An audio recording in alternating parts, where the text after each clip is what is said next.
4வது வழித்தடமான கலங்கரை விளக்கம் முதல் பூந்தமல்லி புறவழிச்சாலை 26.1 கிலோமீட்டர் வரை உள்ள மெட்ரோ பாதை மற்றும் நிலையங்கள் முதல் கட்டமாக நிறைவடைய உள்ளதாக தெரிவிக்கப்பட்டுள்ளது.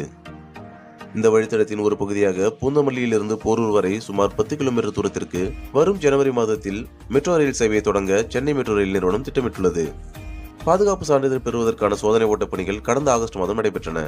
இந்த வழித்தடத்தில் 3 முறை ஓட்டுநர் இல்லாத மெட்ரோ ரயில் சோதனை ஓட்டம் வெற்றிகரமாக நடத்தப்பட்டது. குறிப்பாக அடுத்த மாதம் ஜனவரி 4ஆம் தேதி நடைபெறும் துவக்க விழாவில் பிரதமர் நரேந்திர மோடி, முதலமைச்சர் மு.க. ஸ்டாலின் உள்ளிட்டோர் பங்கேற்று இந்த சேவையை தொடங்கி வைப்பார்கள் என கூறப்படுகிறது.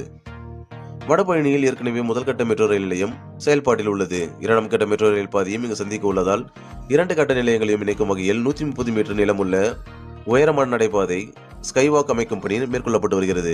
இந்த நடைபாதை பணிகளை ஜனவரி மாத இறுதிக்குள் முடிக்க திட்டமிடப்பட்டுள்ளது. இதன் மூலம் 2ஆம் கட்ட மெட்ரோ ரயில் சேவை தொடங்கும் போது பயணிகள் ஒரு நிலையத்தின் டிக்கெட் கவுண்டரிலிருந்து மற்றொரு நிலையத்துக்கு எளிதாகவும்